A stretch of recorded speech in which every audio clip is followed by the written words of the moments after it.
You're a little old and a little white. What can I do about that? I have some jokes for the monologue. I shouldn't do this in an English accent, should I? No.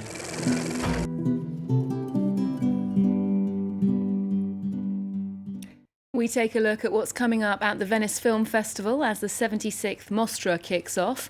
Emma Thompson and Mindy Kaling make a winning comedy duo in Late Night, and An Easy Girl challenges female stereotypes. That's all coming up in today's film show. And for all of that, I'm joined by film critic Lisa Nesselson. Hi, Lisa. Well, Olivia. We're starting off not here in Paris, but in Venice, where the 76th International Film Festival starts this week and it runs until September 7th.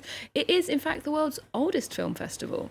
That's right. Mussolini started the event to show off fascism. Venice's ideological roots are, of course, now long forgotten, and the festival jockeys with Cannes, with Berlin, with Toronto for the best movies of the year. A high-profile jury this year is headed by Argentinian director Lucrecia Martel, who festival director Alberto Barbera describes as, quote, Latin America's most important female director and one of the top worldwide, end quote. 2 Golden Lion trophies for lifetime achievement will be awarded to director Pedro Almodovar and to actress Julie Andrews, who not only excelled as Mary Poppins, sang her way unbowed through The Sound of Music, but who, with her late husband Blake Edwards directing, was way ahead of the curve on transgender equality, playing a woman, posing as a man, posing as a woman in 1982's Victor Victoria. And that was a true classic. Now, in terms of the films that will premiere there, perhaps newer films, I should imagine there'll be plenty of interest in the new film coming from Roman Polanski, which is called J'accuse. It's showing in competition,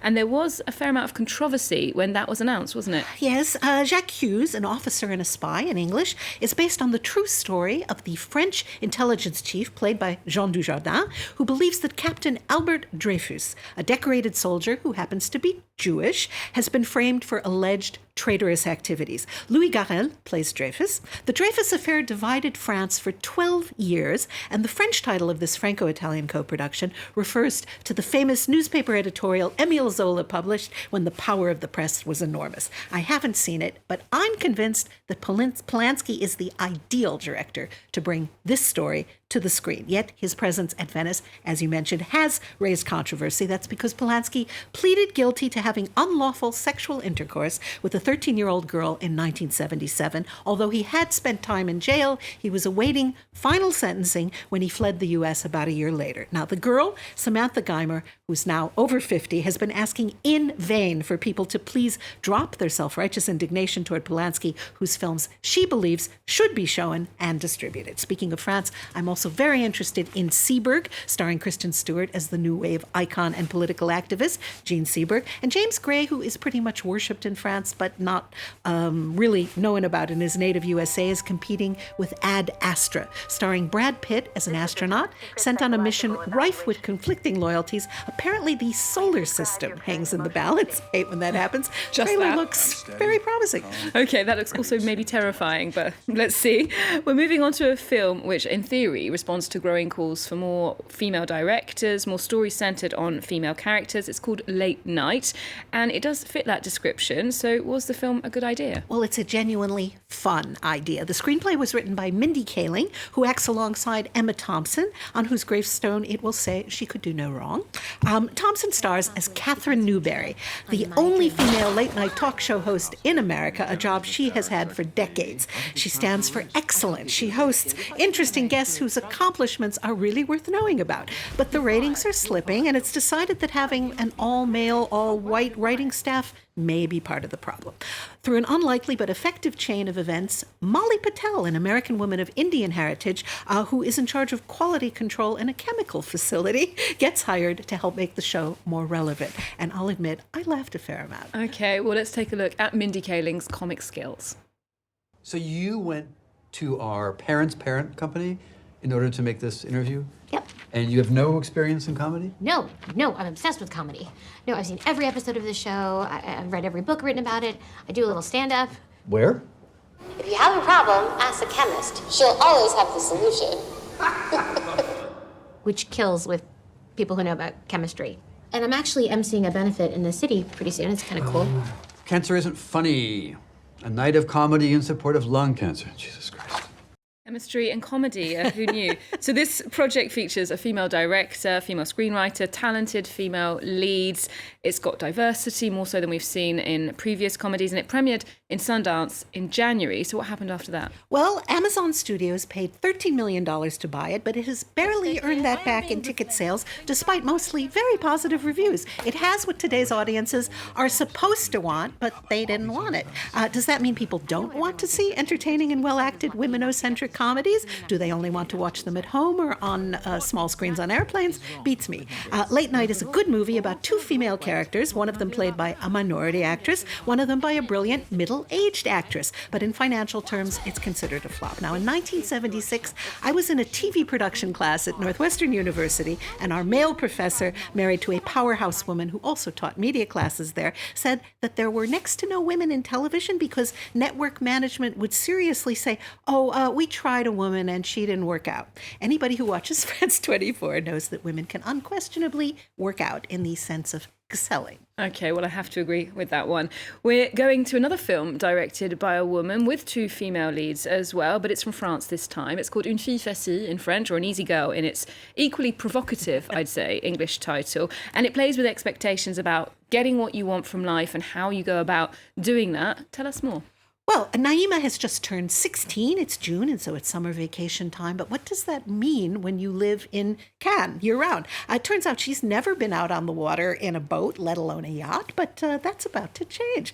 Her adored older cousin, Sophia, lives in Paris now, but has come to visit. And like the Queen of England, she never carries any cash. She doesn't need to. Some wealthy guy is always available to pick up the check, whether it's for coffee and croissants or a 4,000 euro Chanel handbag. Sounds very convenient. So, I mean, if we follow received wisdom or received morality, we might assume that Sophia's headed down a path that might end badly. Well, that's what's so intriguing about this film. It toys with preconceived notions in truly interesting ways. It's perfectly cast with, in the role of Sophia, Algeria-born Zahir Dar. Now, I had to look up why I knew her name. She had cavorted, shall we say, with prominent French soccer players when she was underage, reportedly earning as much as 20,000 euros a month as an escort, and that made headlines and court cases. This is her first serious role, and she's very good. Okay, well, she was certainly all across the papers, as you mentioned, here in France. Let's take a look at those two lead characters and their perspectives on the world.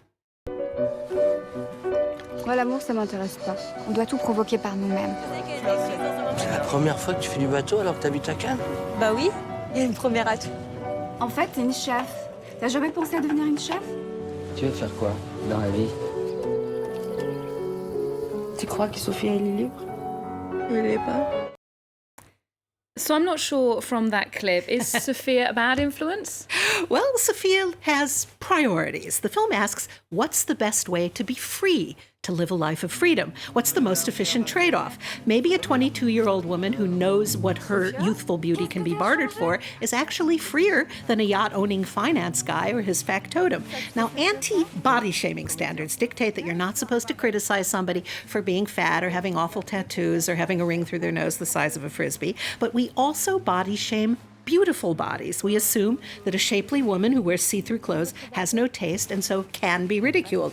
There's a superb scene where Sophia makes a reference to Marguerite Duras, and her incredibly wealthy hostess assumes she has no idea what she's talking about. Now, I've gone to Cannes 32 times for the film festival, yet know nothing about luxury boutiques, so I learned something. Okay, well, it certainly is a tale of two cities or two parallel existences there. Now, we started the show talking about the Dreyfus affair, and today, 120 years later, everyone in Hollywood is talking about the Weinstein affair. Now, a documentary's been made about it. France is among the first countries to release that in theatres. What did you think? Yes, it came out first in the Netherlands, then France. Spain is in a few weeks, and it starts streaming on Hulu in the US on September 2nd. Untouchable is a very damning documentary about Harvey Weinstein's sexual reign of terror. I don't like the way it's filmed. There's too many random shots of various cities, too much ominous, jittery music, but the interviews are excellent. The director captured the sometimes extremely emotional, but always thoughtful testimony of people who are 100% convincing, first-hand witnesses to Harvey's talent and charm, and also his terrifying dark side. Some worked with Harvey and his brother Bob when they got their start in Buffalo, New York, York producing concerts before branching into film distribution and production. We hear from executives and assistants who worked closely with the Weinstein brothers in New York, in Los Angeles, in London, and most poignantly, some very brave, well-spoken women who were pounced on by a very scary Harvey Weinstein, or turned him down and saw their careers stall as a direct result. Now, how did he get away with such offensive behavior for so long? Power. Two journalists give a surreal account of Harvey having said something he regretted, trying to wrestle the tape recorder from the guy.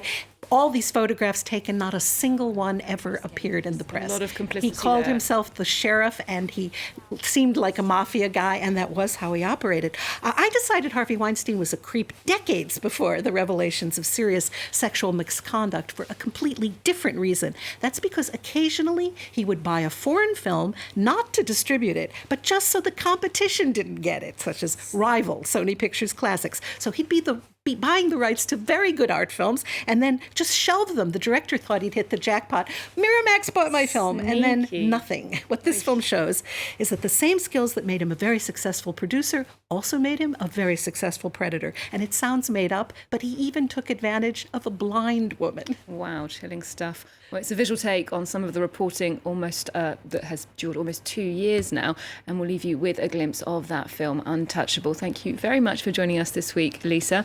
Do remember you can get more movie news on our website, and you can keep up with us on social media too. There's more news coming up on France 24 just after this.